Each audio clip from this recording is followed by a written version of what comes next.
participez à l'histoire des télécommunications en Alsace. Vous vous inscrirez dans une grande saga régionale.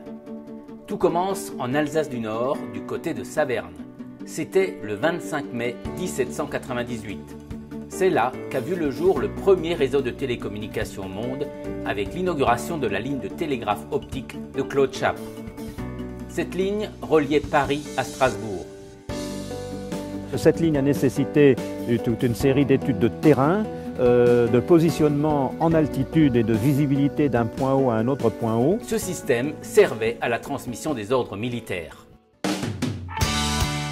Dès 1971, Ricquewihr se dote d'un musée de la Poste, qui deviendra musée de la communication en Alsace, signe de l'importance de ce thème dans la vie de la région. Peut-être parce que l'Alsace a tant souffert de son histoire, ballottée de l'ouest à l'est du Rhin, la région a eu particulièrement à cœur de faire entendre sa voix et de faire rayonner son image. Que ce soit pour le transport du courrier, puis pour le téléphone et ses multiples développements, l'Alsace a toujours été à la pointe. Les expérimentations n'ont jamais manqué. Pour le téléphone fixe, pour les cabines téléphoniques publiques, puis pour le Minitel.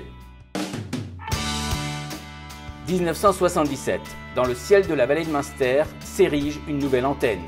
C'est le point de départ du réseau câblé qui dessert les 16 localités du canton. C'est aussi l'un des premiers réseaux câblés de France. Et comme un symbole, ce développement du câble jette les bases de l'intercommunalité.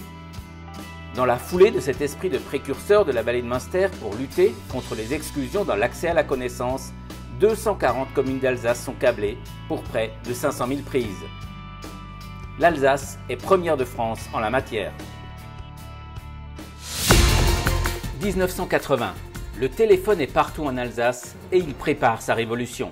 16 millions d'abonnés au téléphone en 80, une cabine téléphonique au moins par commune. L'industrie du téléphone emploie 67 000 personnes.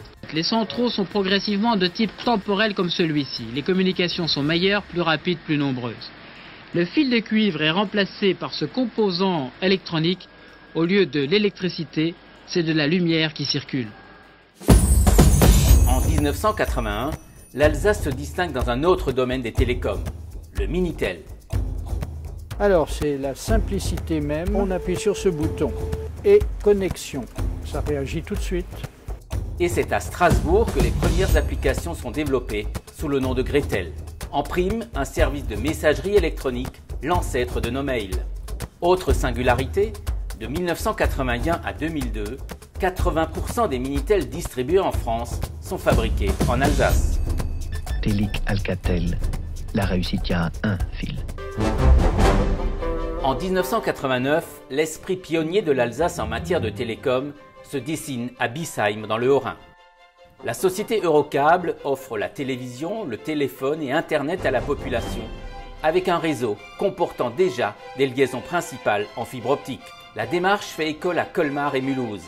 Mais avoir quelques longueurs d'avance sur la fin du monopole de France Télécom n'est pas une sinécure. Arrive ensuite l'année 1991. La capitale alsacienne est à l'avant-garde dans le domaine des télécoms. Christine Boss. Lancement à Strasbourg du Bebop, le premier téléphone de poche français. Téléphoner en pleine rue jusqu'au bout du monde, c'est un nouvel espace de liberté, le succès est immédiat. C'est surtout un confort supplémentaire. Le système fonctionne avec une série de bornes disséminées dans la ville. La capitale alsacienne fait partie des 3 villes pilotes françaises. En 1996, avant même les grands opérateurs nationaux, la société d'économie mixte Vialis à Colmar propose de l'Internet sur son réseau câblé. Cette société, à l'origine régie municipale d'eau, de gaz et d'électricité, a repris le flambeau d'Eurocable pour une success story. 30 000 clients dans le bassin de Colmar, mais aussi 200 000 clients en Moselle, dans la région parisienne et dans les Alpes. En 2004, c'est toujours en Alsace que l'un des premiers réseaux de télécommunications d'initiative publique de France voit le jour. La région Alsace veut permettre aux entreprises d'accéder au très haut débit. La mission est confiée à la société Alsace Connexia. Elle est vraiment dans la logique d'aménagement équilibré du territoire. En 2010, le réseau représente plus de 900 km de câbles optiques. L'objectif initial, on va dire, des pères fondateurs, à savoir mettre en place une dorsale haut débit, à mon avis, est atteint.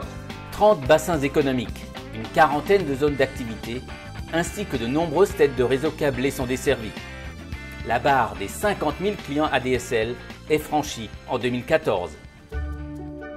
Et voici 2016, la dernière étape, celle à laquelle vous participez. Le déploiement de la fibre optique à travers le projet Rosas. C'est le réseau d'initiative publique le plus grand de France. Et l'objectif de Rosas est de déployer 377 000 prises sur l'ensemble du territoire alsacien. Y compris que là, c'est quasiment historique.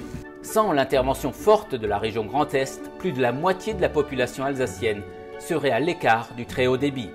Nous avons beaucoup de projets sur la table. Donc on voit bien l'enjeu que ça représente. C'est un enjeu d'équité, d'égalité, de performance et de compétitivité. Le numérique pour tous, sans exclusive. Parce que l'histoire de la communication est celle de l'humanité.